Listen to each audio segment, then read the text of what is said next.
Shri Chaitanya Jaya Nityananda Jaya Dvaita Chandra Jaya Gaura Bhakta Vrinda Om Namo Bhagavate Vasudevaya Om Namo Bhagavate Vasudevaya Om Namo Bhagavate Vasudevaya Om Jnanatimirandasya Jnananjana Shalakaya Chakshurunmilitam Yena Tasmai Shri Gurave Namaha Namo Vishnupadaya Krishnaprashtaya Bhutale Srimade Bhaktivedanta Swaminiti Namini Namaste Saraswati Deve Gauravani Pracharini Nirvishesha Shunyavadi Paschatya Deshadarani Shri Krishna Chaitanya Prabhu Nityananda Shri Advaita Gadadhara Srivasadi Gaura Bhakta Hare Krishna Krishna Krishna Hare Hare Hare Ram Ram Ram Hare Hare Hare Krishna Krishna Krishna Hare Hare Ram Ram Hare Hare Hare Krishna Krishna Krishna Hare Ram Ram Hare Hare Mukam Karoti Vachalam Pangam Langayate Girim Nitkarpat Muhammad Shri Guru Dinataranam Paramananda Madhavam Shri Chaitanya Mishram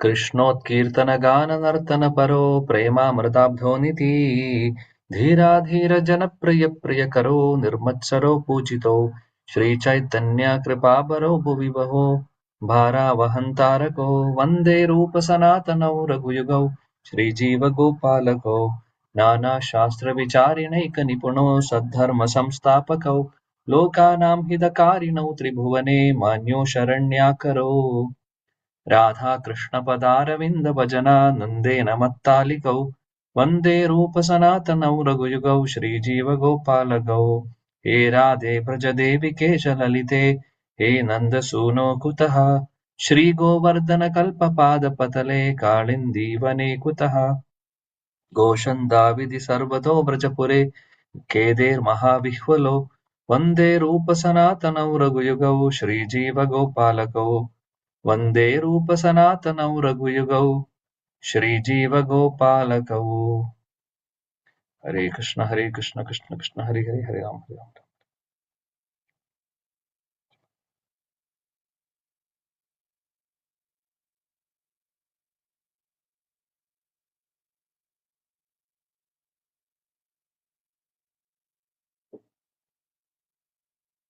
Hare Krishna. I would like to welcome all of you for our study of Sri Upadesamrita. So last week we just started the first verse of Upadesamrita. Anybody remembers what is the verse? Which verse? And what are the 6 things mentioned? Hare Krishna Prabhu. The verse, I remember the urges, 6 urges. One is speech, 2 is the demand of mind, 3 is impulse of anger, 4 is the urge of tongue, 5 is the urge of belly, and 6 is urge of genitals. So a sober Okay. person can tolerate all above 6 urges and become a guru. He will be elevated. Okay. Vacho Vegam, thank you, Prabhu. Vacho Vegam, Manasa Krodha Vegam, Jihva Vegam, Uttara Upasta Vegam. Etan Vegan Yobisha Hetadira, Sarvam Apimam Prithvim Sashishyat. So these are 6 urges. We have not started the explanation or discussion on these urges, by the way. However, Prabhupada gives an introduction to all this.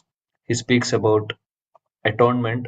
I hope all of you remember uh, Parishit Maharaj and Shukadeva Goswami's conversation that has been quoted by Prabhupada in the purport, that this is the question asked by Parishit Maharaj: why do people undergo atonement if they cannot control their senses? And there is an example given also. What is the purpose of doing atonement? Because atonement is prayaschitta. If we are not, if you are not controlling, if you are not working, or if you are not treating the root of the problem, then it will again repeat. So it's been compared to elephant bathing. So that has been mentioned in the purport. I hope all of you remember that part. Also, we discussed about atonement little bit. I'm not sure whether we elaborated on that particular thing. So we have read till the. I will just share. I will not share the screen. Okay, 1 second.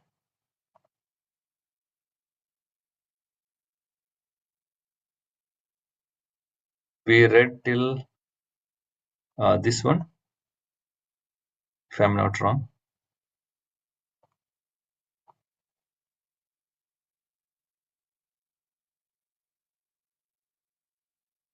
Though, okay, those who don't have book, it will be difficult maybe for you.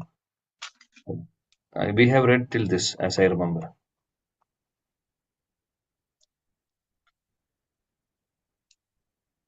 Uh,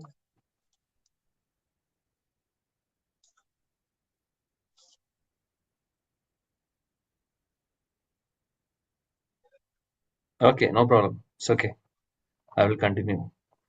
Hare So, Prabhuji, it's from first one must control his speaking power. yeah, thank you. So we have read till this. Okay. All right. So before that, I hope all of you remember what we discussed regarding atonement. Elephant bathing comparison has been given by Prabhupada in the purport. Yeah, that's already we discussed. And did we discuss about the sin, cycle of the sin? I don't remember if we have discussed. Prabhu, we discussed the 10 offenses. Namaparad, chanting Yeah, holy names could not yeah, be yeah, used as atonement for the sinful activities. Real atonement is coming to real knowledge. To revive real knowledge, we need training, which is practicing bhakti. yeah. And Right. we discussed So, about tapasya. Yeah. Hare Krishna. okay. So, thank you. So, little more things which we can discuss now is the cycle of sin. Cycle of sin. Everything begins with ignorance. The starting point is ignorance. What is ignorance? Ignorance means avidya. Avidya. Vidya is knowledge. Avidya is ignorance. So, what is this avidya? What is this ignorance? Basically, considering this, considering ourselves to be body. That's the beginning of avidya. This false ego, the false ego what we have, thinking that we are this body. We are not identifying ourselves as spirit, soul, or we are not identifying ourselves as Krishna's part and parcel. That is ignorance. That is avidya. So everything begins from there. Cycle of sin begins from ignorance. Now let's see how it goes. It's a cycle basically. So there are few terminologies as per the Shastras, which is called as prarabdha, aprarabdha, kuta, bija. Sorry, kuta, bija. Prarabdha, aprarabdha, kuta, bija. Prarabdha is sometimes called as prarabdha karma or aprarabdha karma, like that. So basically what it is, what does it mean? Prarabdha means any sinful reactions, because we know for each and every action there is a reaction, correct? If you are doing a sin, if you are doing a wrong thing, sin, then there is going to be a reaction for sure, correct? There is no doubt on it. Even though whether we do sin or not sin, whatever it is, there is going to be a reaction. So definitely for sins also, if we commit, there is going to be a reaction for it. So when we do sins, there is going to be sinful reactions for it. Okay, clear. When the reactions are fully manifested, manifested means it is prakat, it is already seen, it is already been experienced. That is called as prarabdha. Prarabdha means the sinful reactions have been already fructified. It's all been already fructified. It's visible. It's been experienced. The good example for that is that uh, the body. The body what we have. The body what we have. The place we have taken birth. The family we have taken birth. The kula we have taken birth. The looks what we have. Uh, the whatever what all anything connected to body we can see what we can experience because we are all different, correct? All of us have taken birth in different place. All of us has different families, different inclinations, different looks. This is all actually because of some actions and reactions. for sure. So this is something which is already been manifested. We are seeing there are some people who are taking birth in a very low class, uh, for example, dog eater family, chandala, or lower than outcast, and there are people who are not at all uh, beautiful, very ugly, or not at all educated. So we can see all this. So this is all basically, it's all reactions. This is all reactions of our past karma. So high birth in a Brahmana family, and birth in a family which is conducive to bhakti, or this is all because of some pious activities we have done. When we do the sinful activities, either we may get in animal bodies or lower species, or we may get a human form but the low class. It's all reactions of sins. So what we see outside is different people have different inclination, different gunas is predominating. Some people are having tamoguna more, rajoguna more, satoguna more, like that. Everything is something, which is called as, this is something which is already manifested. We are experiencing it. That's called prarabdha. Now, aprarabdha means which is not yet manifested. It's not at all manifested. It's unmanifested. It's not been experienced, or it's not been fructified yet. That's the stage of aprarabdha.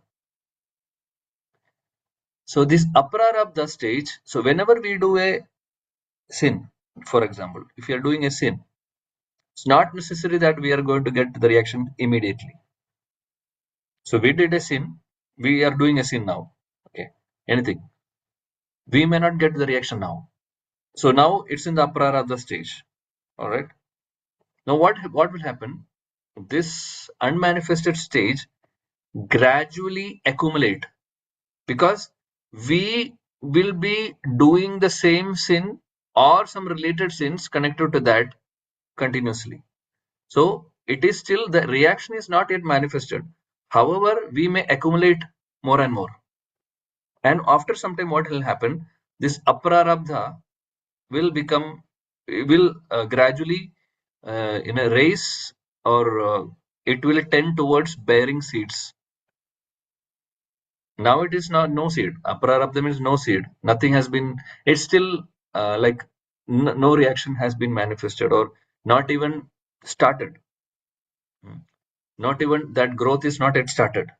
It's completely unmanifested state. However, when it gets accumulated, what will happen? Then the next stage comes, which is called as, which starts, uh, it tend towards bearing seeds. Still, seeds have not come. Seeds of sins have not come. Seeds of sin means sinful desire. Sinful desire has not come, but there is a stage wherein something called as kuta. Kuta means, in Sanskrit, means sinful proclivity will be there. Our tendencies to do sins will come. The proclivities. It's not a desire yet. Desire is the next stage. Sinful desire is the next stage. This is just a proclivity to commit to do the same thing again. That proclivity towards that sinful activity. So it will be, so from aprarabdha, a kuta stage comes. Now, when these effects are developing further, what will happen? This proclivity will become a seed. That is called as bija. Bija means what? Seed. In Sanskrit also, in maybe our local language also, bija means seed. So kota becomes now seed. What is this? What is the meaning of this seed? It is simply sinful desire. So initially there was nothing.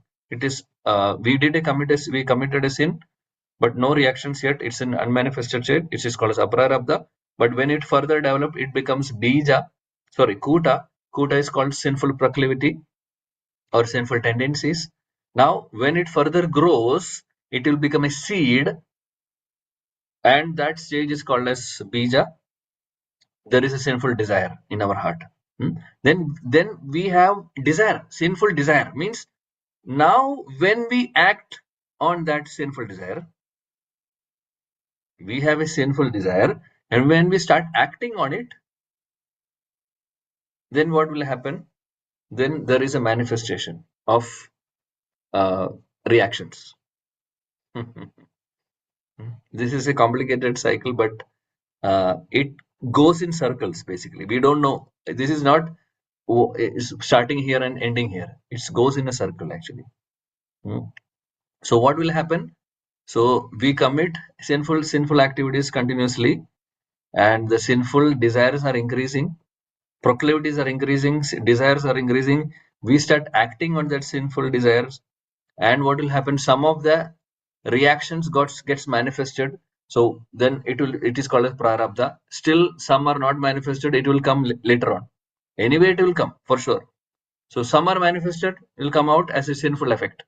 That sinful effects or fructification is called as prarabdha.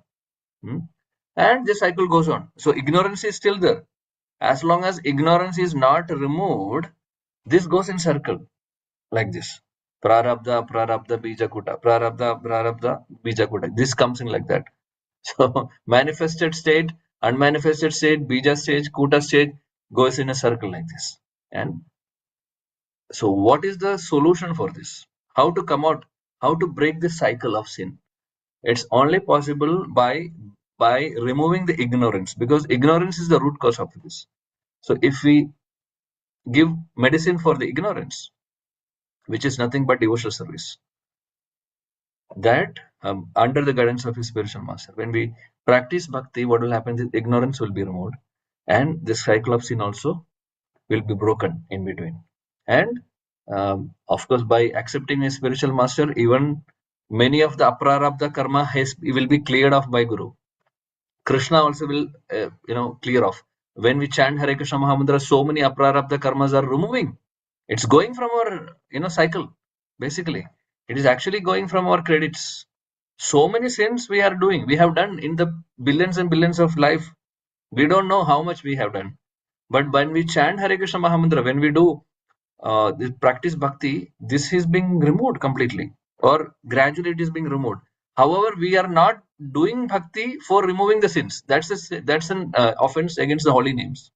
We are not chanting for removal of sins. However, it's a byproduct. It is happening. Our intention is not to remove the sins. Our intention is to get bhakti. Our intention is to go closer to Krishna or please Krishna. That's all. But removal of sins, sinful proclivity, uprooting all the sinful desires, which is all happening automatically. So this is that is what Prabhupada mentioned, that real atonement means it is awakening of dormant Krishna consciousness. Means coming to the real knowledge, removing the ignorance. So this is what, and that is only possible by the mercy of or in the association of a pure devotee. Otherwise, it's not possible. And that is what we get we spoke about the connection. So we spoke about we spoke about yesterday about Lakshahira. Remember Lakshahira story, and how she became a pure devotee because of the association of pure devotee like Srila Haridas Thakur. Same thing happened to Mrigari. Mrigari is another hunter. Mrigari was a hunter. This Mrigari, it's mentioned in Chaitanya Charitamrita. Mrigari means what he do? He killed the animals halfway. He will not kill fully. And he is a hunter. He kills, he uses arrows and different things to kill the animal, but only half killing is done. And that animal will be, going through the pain. And this Mrigari sees that he becomes blissful. He will become ecstatic by seeing that. So there was a hunter like that. So one time, our pure devotee, supremely pure devotee, Narada Muni was traveling. Narada Muni with his Veena, he was traveling.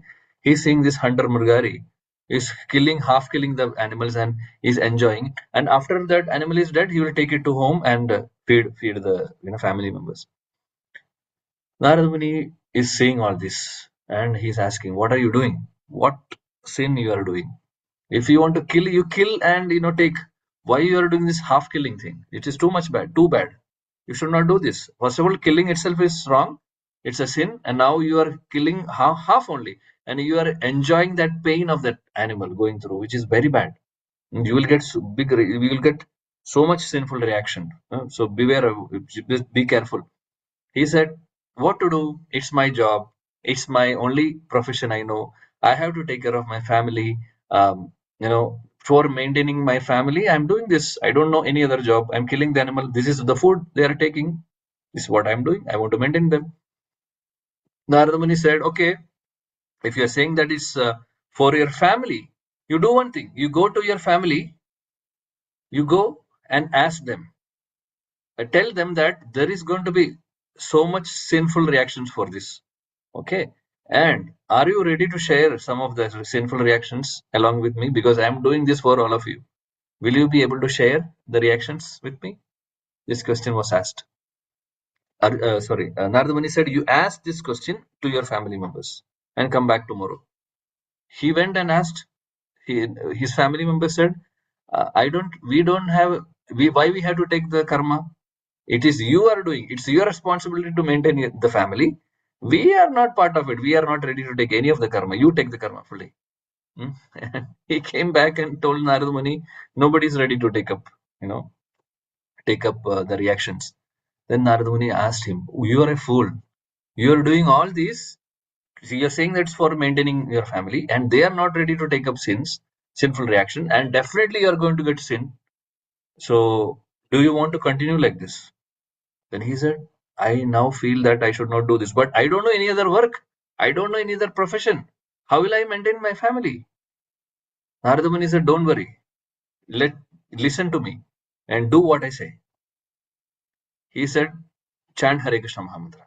Chant holy names and do Tulsi Puja. Two things. Again, same instructions given to Lakshahira by Haridas Thakur. Same instruction is giving to Narada Muni to Brigari. If you'll find this in Chaitanya Charitamrita. Same two instructions. Do Tulsi Puja, Tulsi Seva, take care of the Tulsi, and also do what is taking of Tulsi? Watering the Tulsi, circumambulating the Tulsi, paying obeisances to Tulsi. That is what is Tulsi Seva.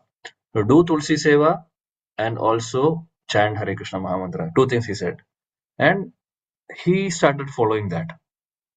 Murugari started following this as per the instruction of Narada Muni. And what happened? He left. Narada Muni left.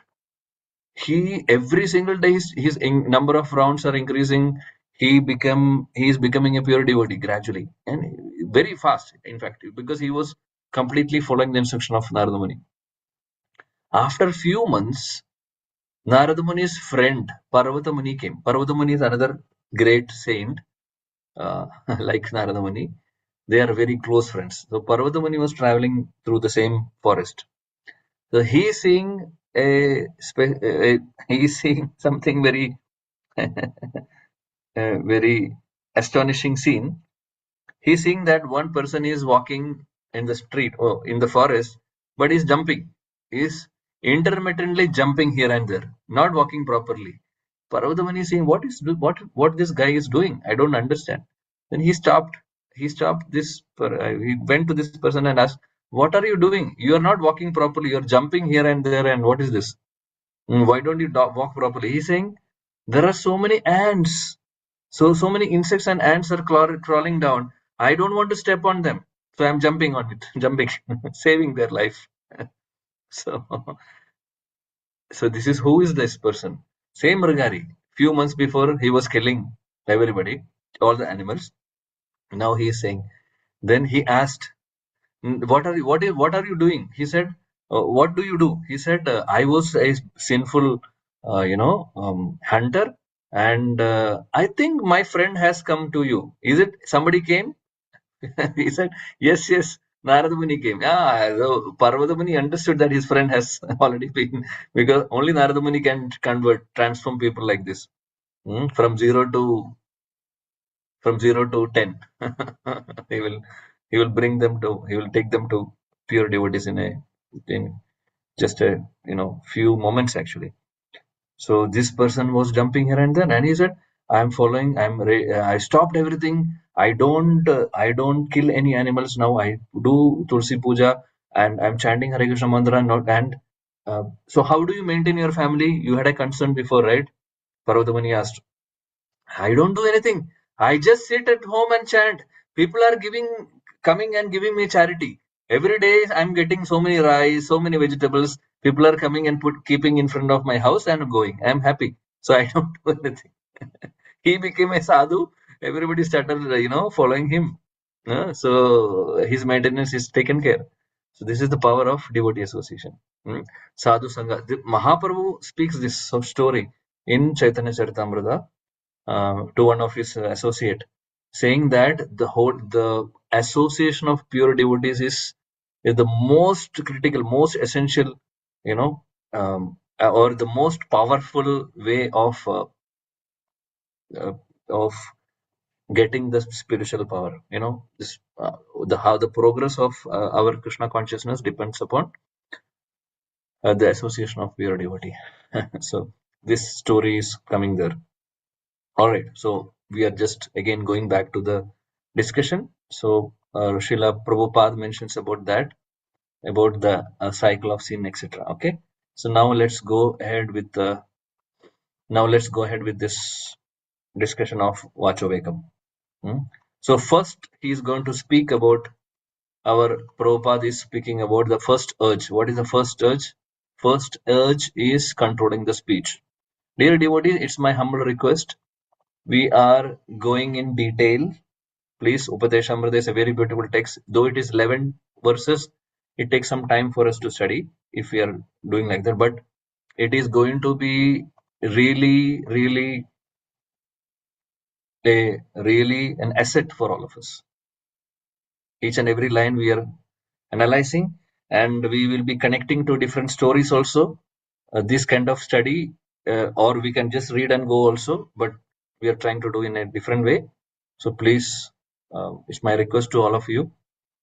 Please pay attention, and also please take it a little seriously if you want to take notes, or you are free to do it. Okay, now let's go ahead with Vachovekam. So first urge Prabhupada is speaking is Rupa Goswami is saying that controlling the urge to speak, correct? Vachovekam. First, one must control his speaking power. Every one of us has this power of speech. As soon as we get an opportunity, we begin to speak. If we do not speak about Krishna consciousness, we speak about all sorts of nonsense. So every one of us, each one of us has this speaking power, and the power of speech is, we all have an opportunity to speak. But what we are speaking, this is something we need to think. If we are speaking some nonsense, what all sorts of nonsense means what? Anything which is not connected to Krishna is really nonsense. Because that is not helping us eternally. That is not helping us to go back to Krishna. If you are talking about politics, if you are talking about sports, what is the benefit of it? Can anybody say any benefit out of it? Any one single benefit which can take us closer to Krishna? Benefit means, we are not saying benefit means, oh, it's giving entertainment. We are not saying that benefit. We are saying spiritual benefit. Is there any spiritual benefit of discussing about politics or about sports or anything? Is there any benefit? No, not at all. Not at all. There is no connection with spirituality. So it is completely non-Krishna conscious topics. So it is that's what Prabhupada says. If it is not about Krishna consciousness, then we are speaking all sorts of nonsense. Then he gives an example. This is a beautiful example. A toad in the field speaks. Toad is this frog. Frog will make sound, croaking sound. Right? Similarly, everyone who has a tongue wants to speak, even if all he has to say is nonsense. Everybody wants to speak. Simply, if it is required or not required, we have this urge to speak. Sometimes what happens, if somebody is speaking to us, we will be right. We'll be immediately, we want to say something in reply. We are not even having patience to hear what others are saying. So urge, there is a lot of urge. I want to say, sir. If we know something, we want to just put that point in front of everybody and get some claps. So this urge to speak is very dangerous. So anything which is non-Krishna conscious is simply waste of time. So Prabhupada give some examples in the purport. We will just go through it and we will recollect what is that, revise it again. So this first paragraph is speaking about urge to speak only. Okay, then we will analyze it again. Okay, the croaking of the toad, however, simply invites the snake. Correct. The frog will be making sound. For what? He is actually inviting his death only. Poor frog. If he is keeping quiet, snake will not understand where the frog is. But frog is simply making some sound and the snake will come and eat it. So Prabhupada says that this is simply inviting the snake. Please come here and eat me. The croaking of the frog is like that. He is inviting his enemy or snake to come and eat him. So nevertheless, it is inviting death, and the toad goes on croaking. Still, the frog is not stopping. And see, another thing is that if a family member or if a frog is making a sound and it is being eaten by a snake, maybe his or her family members are seeing that this is what is happening. But what the family members also do, they also make sound. They also continue doing it. They are not ready to change. They will also repeat the same thing. What the fishes are doing, if we are putting some something in the what is that, fish rod, something keep and give it to some food will keep or give it to this fish, right? The one fish will catch, and it will be the fisherman will catch him, and again the same thing will do. So other fishes are seeing that this fish is being caught, but still this fish is again, other fishes will come. This is the problem. This is what even we are doing, dear devotees. Sense gratification is like that. Sense gratification is like, we know that this is not good, but still we do. We know that sometimes we know the complications of doing wrong things. We know that drinking alcohol is wrong, eating, smoking cigarette is wrong, watching illicit things or watching bad videos are wrong. We know that it is wrong, but we are inviting death, or we are inviting problems. We know that it's not good, but still we are tempted to do it. This is the problem. So here we are not talking about other senses. Here just we are talking, Prabhupada is speaking about, or we are discussing only about the speech. Okay. So other things we will discuss later on. The talking of materialistic, Prabhupada now gives some examples. The talking of materialistic man and impersonalist Mayavadi philosophers may be compared to the croaking of frogs. They are always speaking the nonsense and thus inviting death to catch them. So Prabhupada is now giving an example of materialistic people. So materialistic people and Mayavadis, what they do, they are also speaking so many things. They are whatever materialistic people, they will only speak about sense gratification, making money or whatever. Mayavadi philosopher will try to speculate on so many things, which is completely not in line with bhakti. They will speak something nonsense, or they say that Krishna, there is super soul and soul is same, and the Brahma Jyoti is taking a temporary form. Brahma Jyoti is ultimate. They take a temporary form, and when Krishna comes, that Brahma Jyoti takes a temporary form, material form, and comes as an avatar. So like that they say, which is completely wrong. So Prabhupada compares that also like a croaking of frog. Now he says, controlling speech, however, does not mean self-imposed silence, the external process of mauna. So as the Mayavadi philosophers sing, sometimes the Mayavadi philosophers say that I will not speak to anybody. I'm doing Maunavrat.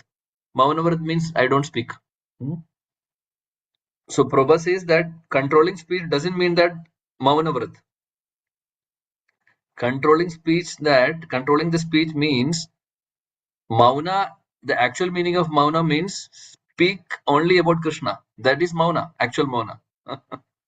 Actual Mauna is speaking only about Krishna. It is not any other topics. That is the actual Mauna Vrat. Not that I am not at all speaking anything. I will not speak anything because I fear a reaction or whatever. So that's what Prabhupada says. Silence may appear helpful for some time, but ultimately it proves as a failure. The meaning of controlled speech conveyed by Srila Rupa Goswami advocates the positive process of Krishna Katha, engaging the speaking process in glorifying the Supreme Personality of Godhead, Krishna. So what is actual Mauna? What is actual control of speech? Is positively advocate the positive process of Krishna Katha, speaking about Krishna, chanting the names of Krishna, and chanting and doing Sankirtan. This is what is actual Mauna, or controlling the speech. The tongue can thus glorify the name, form, qualities, pastimes of the Lord. The tongue can glorify the Nama, Rupa, Guna and Leela of Krishna. Name, form, quality and pastime. The preacher of Krishna Katha is always beyond the clutches of death. This is the significance of controlling the urge to speak. So one who is speaking about Krishna, one who is discussing about Krishna, one who is happily sharing Krishna consciousness, one who is chanting Krishna's names, one who is doing kirtan of Krishna's holy names. And Prabhupada says they are beyond the clutches of death because because we are doing spiritual activities. And Prabhupada said this is the significance of controlling the speech. So now some more details on it.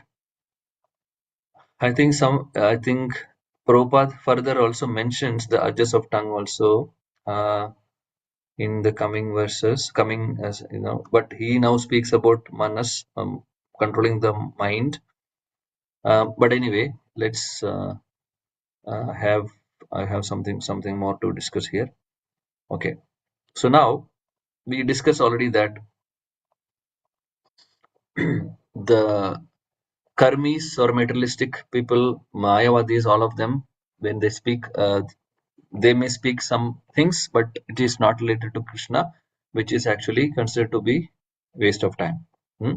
So these are some of the examples. So whatever Mayavadi says, karmis, materialistic people, and also if somebody is doing prajalpa, what is the meaning of prajalpa? Prajalpa means anything which is not Krishna conscious. We speak about politics, we speak about um, sports, or anything not related to Krishna is prajalpa. And another thing is that criticizing somebody, finding faults in others, making gossips among on others. These are all prajalpa, useless talks. These completely we have to. These urges should be completely removed. If somebody is criticizing about somebody, don't entertain. Better to move. Better to go away from that place, not to hear that criticism. If somebody is finding faults, speaking false about somebody, no need to be there. We can escape, because that will disturb our consciousness. That will disturb our proper Krishna consciousness, and we will also get that seed of this criticism. It's a very dangerous thing. Criticizing the devotees or criticizing non-devotees, criticism or fault finding of anybody is good, not good. Whether devotee or non-devotee, it doesn't matter, because one who is a devotee is, of course, is a offense. One who is a non-devotee is also will become an offense in future, because that devotee is also part and parcel of Krishna. That person is also part and parcel of Krishna. Today he may not be following Krishna consciousness. He will become a devotee later, someday, for sure. Today or tomorrow, we don't know when. So this also Shastra says. Shastra says today they may not be a devotee. but they will be becoming a devotee in one day for sure. So if we are if we are criticizing them now, and in future they are becoming a devotee, and that also become a Vaishnava Bharat. So it's a very complicated thing. So better not to criticize anybody, whether devotee, non-devotee. So that tendency to criticize, tendency to find faults has to be completely removed from our system. We don't need that. So this is what we need to be careful. So this is again power of speech, criticizing, fault finding, gossips. We have to be away from that. Another example of um urge to speak, Prabhupada mentions, and in different places it is mentioned that the books which is not speaking, books or literatures or magazines which is not at all speaking about Krishna are all like waste actually. Mundane books, we can say mundane books. This is all speaking about, it's all croaking like a frog. So this also urge to speak, because people, those who have a lot of urge to speak, they are writing all these magazines and putting it in a paper and printing, and we are reading it. Different magazines are there, and it could be some, I don't know, I don't want to say film magazine or politics, or it could be sports magazine, or it could be some general things which is completely non-Krishna conscious. These mundane books are also coming in the category of this urge to speak. Mm, yeah. And because even the writers, let's take an example of some fiction stories or any books. What they are writing their own imagination, so they have some urge to express through speech or whatever. So they are writing in books, and it is being printed in nicely in a beautiful binding, and everything will come. People are, and there are so many followers. Series of fiction stories, or everything is coming. This is all something called as this is all urge to speak basically. And we should not get into that. Also, one more point mentions that in this regard is any words which can disturb others, create distress to others, is also, we need to be careful. Hmm? By hurting somebody by words, anudvegakaram vakyam satyam prem hitam chet, our speech should be proper. It should not agitate anybody. We should speak the truth. We should not tell lies, and we should be speaking only beneficial things, and it should be pleasing to others. It should not agitate anybody by our speech. So all this comes under this umbrella of as an examples of urge to speak. Now I will give you some examples about the urge to speak. Mhm. Let's take the example of Srila Jiva Goswami himself. Hmm. Again, this is a pastime uh, to teach us. Okay, Srila Jiva Goswami and Srila Rupa Goswami's conversation. You will see. So Srila Jiva Goswami is the nephew of Srila Rupa and Sanatana Goswami. We know that. And his Diksha Guru, Shiksha Guru, everything is Rupa Goswami. Srila Jiva Goswami is such a great Acharya. There is nobody like Jiva Goswami. So Srila Jiva Goswami used to do the service of Srila Rupa Goswami. What he was serving? He was serving Rupa Goswami throughout, in his from the childhood. In fact, he fans Rupa Goswami when Rupa Goswami is writing Bhakti Rasamar Sindhu. Bhakti Rasamar Sindhu took 18 years for Srila Rupa Goswami to complete. And you know what he does? Jiva Goswami makes the palm leaves. He makes the ink. He makes the pen. Everything for Rupa Goswami. This was the service of Jiva Goswami to Srila Rupa Goswami. And he was completely, Rupa Goswami means, for Jiva Goswami, is life and soul. So one time, one scholar, one Pandit came to Vrindavan. Hmm. And when he is like a Digvijay Pandit. Digvijay Pandit means goes to different places and try to debate. And I remember Keshav Kashmiri's example, which we mentioned in the Mahaprabhu's discussion. Keshav Kashmiri comes and challenges, and right. So an example of Digvijay Pandit. Digvijay means he goes to all directions and debate and win. And this is their that's their activity. Okay, so one Digvijay Pandit came to to Vrindavan. So Rupa Goswami is writing his books. So when he came, Rupa Goswami is he gives respect to everybody. Trinadavi Shunichana, that four qualities, Rupa, Sanatan Goswami, Haridas Thakur, everybody had. All of them are pure devotees. So when this Digvijay Pandit came, Rupa Goswami stood up and paid obeisances to him and said, "How can I serve you?" So he said, "I just came. I understood that you are writing so many books. I want to see books and literatures. Can I see some works of yours?" He was challenging Rupa Goswami. Rupa Goswami, out of humility, he took some of his books, some section of his books to him for his reading, and he asked, "If you have any comments, please guide me. You can give me comments. You can give me some corrections if I have done some mistakes." So when he was reading something, he said, "This is not correct." He found some grammatical mistake.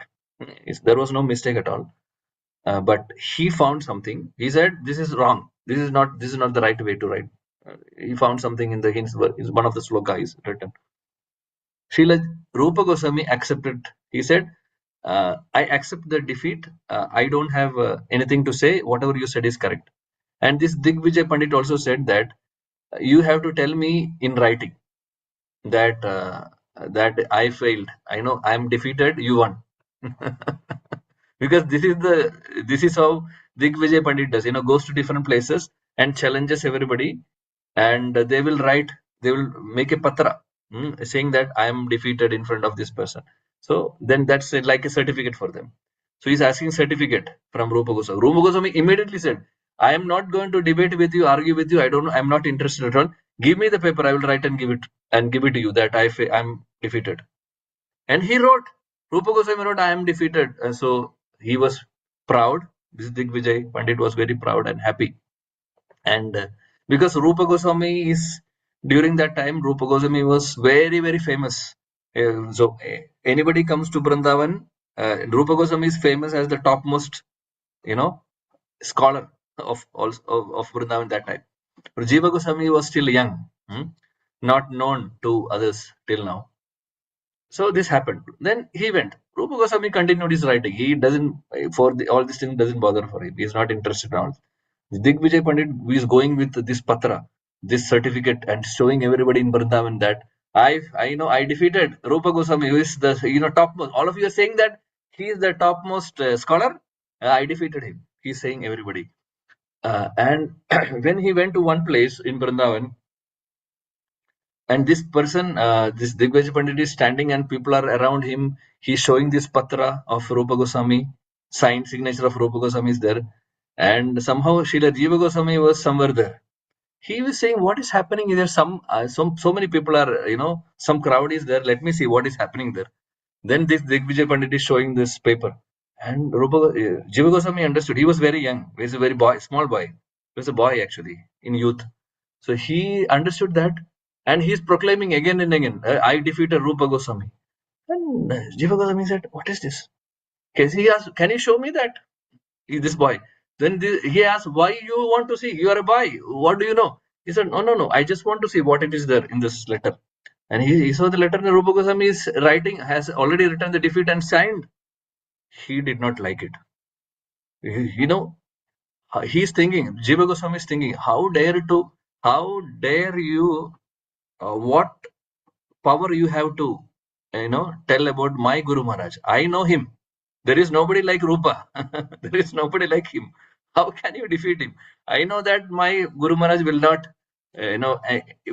participate in any kind of argument, or he will not participate in any kind of debate. He just wrote and give it to him. That I am defeated. Jiva Goswami said, "I want to talk to you." He told Digvijay Pandit, and in seclusion. And And he said, if you want to say something, you have to say in front of everybody. He was challenging.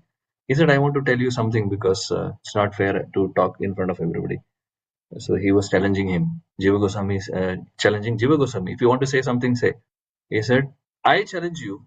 You said you found some faults in the work of my guru.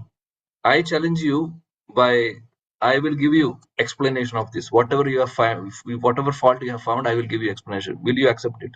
He said, oh, you are more. You are saying that you are greater than Rupa. Rupa, I know, but who are you? Hmm, I don't know you. Okay, if you want to challenge, okay, no, try. You try your best. He said. Jiva Goswami started explaining. He's giving justification to each and every fault he found. Finally, Digvijay Pandit failed in front of Jiva Goswami. This young Jiva was very young that time. He was failed. Everybody started clapping Jiva, and Jiva, Digvijay Pandit was in shame now. Everybody started saying Jiva, Jai Jiva Goswami. He was not even Goswami that time. So this news, and this Digvijay Pandit accepted the fail in front of, and he said, I don't want to write my name or anything, but you have to tear off this paper and go, because it's written my Guru Maharaj is failed in front of you, which I don't want to see. I will not, because I cannot tolerate this. I know him. So please, you please tear this. This is only my request. Then he teared off and he went in shame. He went back. He went from the Vrindavan. This everybody started glorifying Jiva. Oh, Jiva, you are so great. You are so scholar. Jiva Goswami said, I don't want anybody to challenge my spiritual master. He is my guru. And I know Rupa Goswami. I know him very well. He was saying like that. And this scene is over. After few days, Rupa Goswami came to know, because Jiva Goswami became famous now. People started speaking that Rupa, there was a letter, Jiva Goswami challenged this Digvijay Pandit, and now, uh, again, this happened, all this story. Rupa Goswami came to know after a few days. He did not like it. He immediately said, Sanatan Goswami, I want to see Jiva. Can you call? He's where is he? He immediately he came uh, in front of his spiritual master. And how can I serve you? Jiva, Rupa Goswami immediately told him, I don't want to see you anymore in Vrindavan. Get out of this Vrindavan. You're not qualified to be in Vrindavan. Jiva asked, what happened? What did I do? He said, who told you to challenge that, Digvijay? Did I tell you to do that? No. Why did you do that? He said, actually, he was wrong only. He was wrong only because he was challenging your poetry. It was, you were right, but he was showing something wrong. His interpretation was wrong. I corrected it. I was trying to save your name. Did I tell you to save my name? Did I tell you to do this? How did you do that? I don't want to see you. You are no more my disciple. Go. He was very angry. Jiva Goswami started crying and he left. He left Vrindavan. He has to go because that's an instruction from his spiritual master. He went to one small kutir, small bhajan kutir. He went and started chanting Hare Krishna Mahamantra. He is not doing anything. He is not seen outside. He is inside this kutir sitting. Sanatan Goswami doesn't know this actually. Sanatan Goswami is not in the scene now. Okay, initially I said, he told Sanatan. Actually, Sanatan Goswami is not aware about it.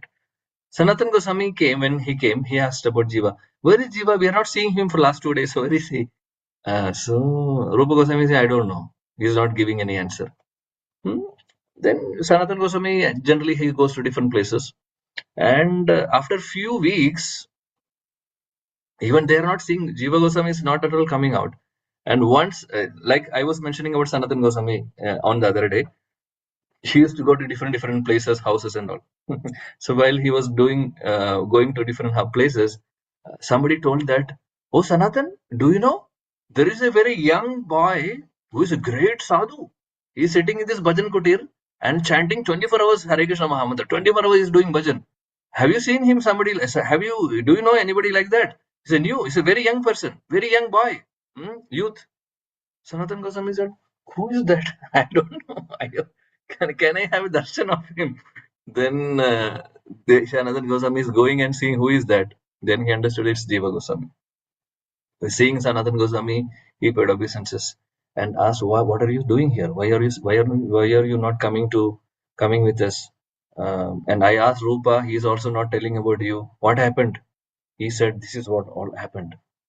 He said all the story. Sanatan Goswami was thinking, now what should I do? Then he said, "You stay here. Let me go back and talk to Rupa." He went to Rupa and he indirectly told Rupa Goswami, I respect what you did. In fact, Jiva Goswami should not have done this because he's in the youth. He could not tolerate if somebody is offending the spiritual master, he came and he defeated them. And so please understand, Jiva is out of love only he did. You should not be angry at him. Already he is now for more than 2 3 weeks he's staying away from us, and he's sitting there. He's not eating anything. He's not eating. He's simply sitting there, and he's sitting there and chanting Hare Krishna only, not at all going outside of the kutir, and he's not at all eating anything. So I'm really concerned about his health and everything. Sanatan Goswami told Rupa Goswami, please. Mm, he said, he made a statement, I think. mm, you should be compassionate to Jiva. You are a sadhu. He's indirectly telling Rupa, you are a sadhu. Sadhu should be compassionate to Jivas. Jivas means Jivatmas. And you are having compassion to all the Jivas, but you are not showing compassion to your own Jiva. Indirectly, he said. Then Rupa Goswami is thinking, who is that? It is my Jiva. Of course, Rupa Goswami loves Jiva Goswami like that. Because he is a very dear disciple, very dear nephew. You are not showing compassion to your own Jiva. It is not good, he said. Then Rupa Goswami understood that I should not do this. And he said, can you call Rupa? I want to see him. Then Sanatan Goswami immediately went and brought Jiva Goswami. Jiva Goswami, when he came back, he paid obeisances to Rupa Goswami and said, please forgive me. I now understood what mistake I have done. I should not have done without your permission, because you have written and you have accepted the defeat. I should not have challenged on your decision, which was a wrong decision from my side, though my intention was only to save your name, because I don't want to see, I don't like to anybody challenging you, because I know you very well, and whatever you have written is also correct. You should not have accepted. I had all these feelings, so kindly forgive me, but I did a mistake. Now I understand. So Rupa Goswami embraced him and said, uh, we are in Vrindavan, you are a Vrajavasi. Uh, you should be able to tolerate. We are not here for name, fame, or anything. Yes, what you did is okay. For a spiritual master, the disciple should do this. So I agree that. However, this is not. This should not become an example for everybody. So you should not have. That is why I gave you punishment. So please take care of this. Jiva Goswami said, I understand. I will never ever repeat this. Though he did not. So, what Jiva Goswami has done is not at all wrong. However, to teach all of us, it's an important lesson. And he said, you are in Vrindavan. First thing you need to do is controlling the speech. You should have controlled your tongue. Why did you speak? Why did you argue with? Why did you do this to that Digvijay Pandit? You should not have done it. You should control your speech. So this example also, why we are discussing about the author and of this beautiful literature, why we are discussing to understand the importance of controlling the speech. This is one example only. I have one more example. I think um, I will think and let you. I mean, maybe discuss tomorrow later. Okay, so already time up. So that's the urge to speech. Hmm? Okay, so tomorrow we'll try to discuss about one more example, and what are the solutions of how to control the speech is also important. No, we know the problem now, and solution also we need to discuss. Already we discussed little bit, but however we will discuss again and conclude this Vachovegam, and then we'll go to the next which is Manasa Vegam. Manasa and Krodha Vegam. Just together we can discuss, okay? Srila Prabhupada ki jai, Srila Gurudev ki jai, Shri Upadesamrita ki jai, Srila Rupa Goswami ki jai, Shri Vrindavan Dham ki jai, Jai Jai Shri Radhe Shyam, Jai Jai Shri Radhe Shyam, Jai Jai Shri. Thank you. Hare Krishna.